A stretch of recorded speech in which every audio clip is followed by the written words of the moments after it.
Back again with another Batmobile review. This is Hoodman Zed, and I've brought a very nice little Batmobile. I mean, it's pretty small. It's the new Batman Adventures Batmobile with hidden missile launcher. Released by Kenner in 1997 throughout, I believe it was throughout 1998 and 1999. I remember seeing it in stores as late as 1999. Because I remember looking for Star Wars Episode 1 toys, and I was like, hey, they still have this Batmobile. Before I get ahead of myself, this Batmobile, of course, was released in conjunction with the new Batman animated series, just titled The New Batman Adventures, which is a lame title. A lot of people just call it Batman Gotham Knights. And this Batmobile was pretty easy to find back in when it was released. It really didn't sell as well, at least not in my area it didn't. I remember you couldn't find the figures, but you could find the Batmobile. The figures were completely sold out, but you could still find this Batmobile. In fact, the only figure I did have for the new Batman Adventures from my entire childhood was the Joker and Mr. Freeze and Detective Batman. That was it. Never had Nightwing, never had Robin until much, much later. But like I said, I'm getting ahead of myself. And you didn't want to see a bunch of boxes, you came to see the toy. And here it is. This thing is pretty easy to assemble. Just slap on the cockpit lid. And this was a milestone in Kenner Batmobiles because the car itself was the very first Batmobile two-seater. Driver here, passenger here. Now, of course, it doesn't make any sense why there would be a person sitting behind Batman when obviously in the show, the two-seater, there should be someone here. And much like all the later Batmobiles, like I've said before in the past, there is the absence of a steering wheel. Bad, Kenner, bad. Give us all these sticker details in this nicely detailed cockpit. There's even some details added to the mold, like, I don't know what that's supposed to be, like wires coming through, and a little lever.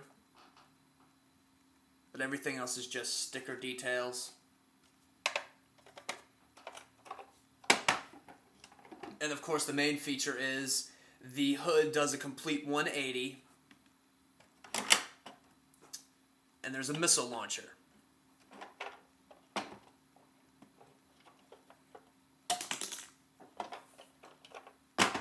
Which is actually kind of funny because when it does a 180, it's the engine. It looks like the actual engine of the Batmobile.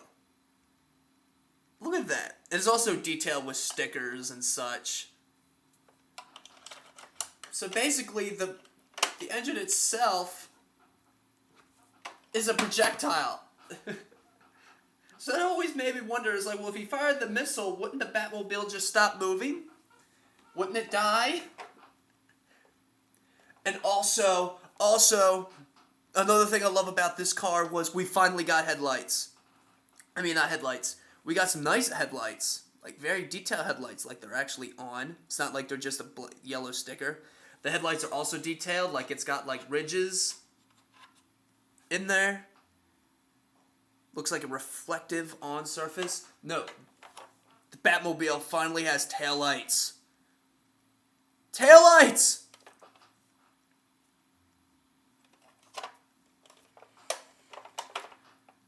The design feature of the car Look at me, I'm going out of order here. Usually I put the design feature first. The design feature is basically like more sleeker, shorter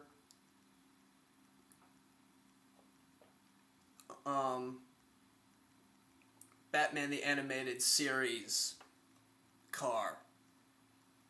Except where the Batman the Animated Series car was modeled after like the 1930s, 1940s roadsters, this one's obviously modeled after most likely the 1960s sports cars. Like a Ferrari or a Shelby. They wanted to obviously show that time has passed. It's been about, I think, like 5-10 years since, maybe about 5 years since the animated series ended. But yeah, this thing is crazy detailed. It's got, it kind of, the fenders kind of like just slope down to the center. It's got a menacing front end. It's even got like a little bat logo right here. Kenner really, I mean, it's really not so much I can say about this. It's just that the design is menacing. It is truly faithful to the animated series counterpart, except for the cockpit. The cockpit is its only flaw, just because you would think that because it looks so wide that you would be able to open it up and you'd be able to fit two figures here. That is not the case. But at least this animated series Batmobile has an interior where the original animated series Batmobile had no such interior. It's basically just a shell because of the pursuit jet. And also, as a little bonus, I did not do this just because, maybe I'll get another one someday if I can afford one, but they gave you a sticker sheet to customize your Batmobile.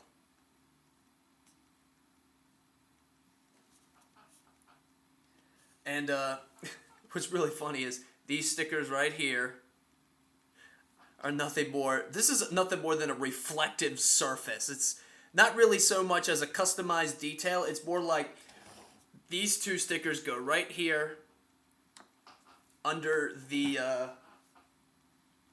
headlights, and it makes it look like a reflective surface. In fact, you can see it right here, right there. Bring back the box, and this is basically what the car is supposed to look like, all customized.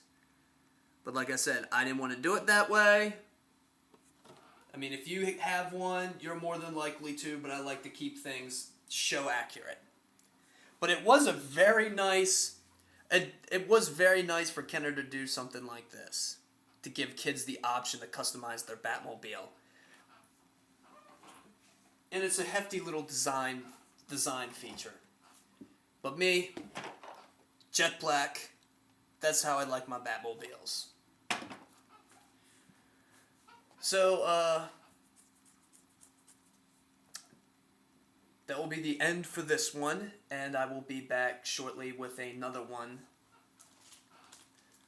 I've got to find my forever vehicles because I'm running out of Batmobiles. And some other toys I could probably show off. But anyway, this is Hood Ed with another Batman review, and I will be back shortly with another one.